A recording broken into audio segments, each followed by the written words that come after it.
एक नाम, एक जान, एक धर्म, इंसानियत। जब कोई इंसान आखिरी सांस लेने से पहले भी अपने धर्म से नहीं बल्कि अपने देश और इंसानियत से पहचान बनाता है तो समझो वो मरता नहीं, अमर हो जाता है। ये कहानी है एक ऐसे ही इंसान की, एक पिता की, एक शहीद की और उसकी बेटी की, जो आज उसका नाम एक आवाज बनाकर आतंकियों को जवाब दे रही है। 22 अप्रैल 2025, पहलगाम, जम्मू कश्मीर। चारों तरफ बर्फ से ढकी वादियां, आकाश में उड़ते बादल और नीचे गूंजती कुछ हंसी की आवाजें। पर्यटक वहां घूमने आए थे। उनमें से एक थे विवेक शर्मा, उनकी पत्नी संध्या और 7 साल की बेटी माही। विवेक कोई खास आदमी नहीं थे, बस एक साधारण शिक्षक जो दिल्ली के एक सरकारी स्कूल में पढ़ाते थे। पर उनका जीवन दर्शन असाधारण था। वे हमेशा कहते थे, मजहब नहीं सिखाता आपस में बैर रखना, इंसान वही जो इंसानियत को जी सके। उस दिन शाम को वे तीनों बैसर्न घाटी की तरफ टहल रहे थे, तभी अचानक गोलियों की आवाज गूंजने लगी। लोग चीखने लगे, आतंक का साया घाटी पर छा गया। एक एसयूवी से 4 आतंकवादी उतरे, काले कपड़ों में AK-47 लिए हुए। उन्होंने लोगों को रोक रोक कर पूछा, धर्म बताओ, कौन हो तुम?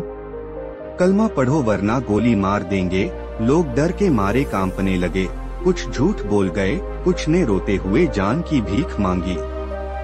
जब नंबर आया विवेक शर्मा का, उन्होंने आतंकियों की आंखों में झांका। उनकी पत्नी और बेटी कांप रही थीं, पर विवेक शांत थे। एक आतंकी चिल्लाया, नाम बताओ, क्या तुम हिंदू हो? विवेक बोले, हाँ, नाम है विवेक शर्मा।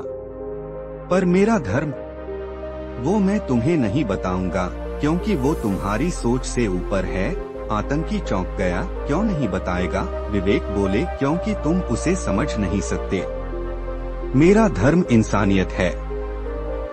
मैं उस मिट्टी का बेटा हूँ जहाँ गुरु नानक, कबीर, तुलसी और कलाम जैसे लोग हुए हैं। अगर मेरे धर्म पर गोली चलाओगे तो समझ लेना कि हर वो दिल जिसमें मोहब्बत है वो तुम्हारे खिलाफ खड़ा हो जाएगा। एक आतंकी चिल्लाया, मार दो इसे, और गोलियां चल गईं। विवेक वहीं गिर पड़े। संध्या चीख पड़ी। माही जोर से चिल्लाई, पापा। 7 साल बाद 2025 से 2032 तक का समय बीत चुका था।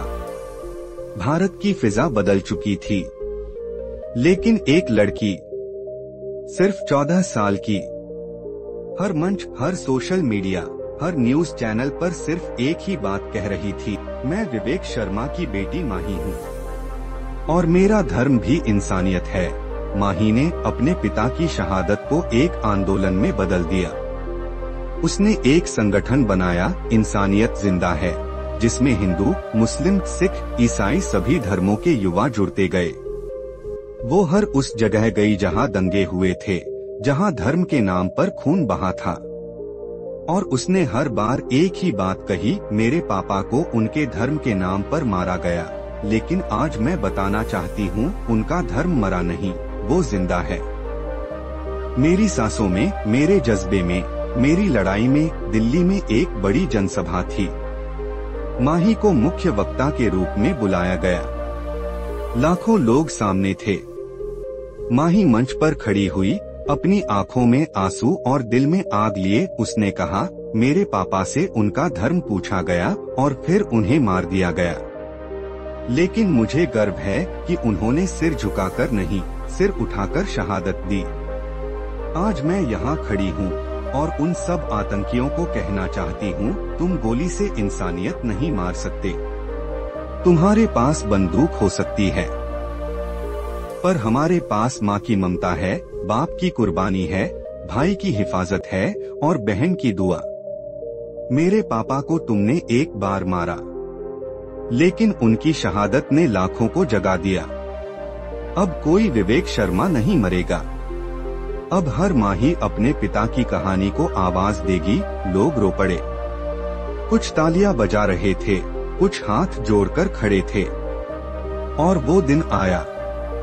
माही को भारत रत्न से सम्मानित किया गया, इतनी कम उम्र में अपने पिता की शहादत को क्रांति में बदलने के लिए। राष्ट्रपति ने पूछा, बेटा तुम्हारी सबसे बड़ी जीत क्या थी? माही मुस्कराई और बोली, जब एक मुस्लिम बच्चा मेरे पास आया और बोला, दीदी अब मैं किसी का मजहब नहीं पूछता, बस मदद करता हूँ, वो मेरी सबसे बड़ी जीत थी। हमारा धर्म हमें तोड़ता नहीं, जोड़ता है। जो लोग धर्म के नाम पर खून बहाते हैं वो किसी मजहब के नहीं होते। विवेक शर्मा जैसे लोग मरते नहीं, वो जिंदा रहते हैं हर उस दिल में जहां इंसानियत बसती है। धर्म पूछकर मारने वालों को जवाब एकता से देना है। अगर हम सब एक हो गए तो कोई आतंकी सोच हमारा कुछ नहीं बिगाड़ सकती। याद रखो, नाम कोई भी हो, धर्म कोई भी हो, अगर दिल साफ है तो इंसान एक है। धर्म पूछकर मारे गए विवेक शर्मा का जवाब बना पूरा भारत।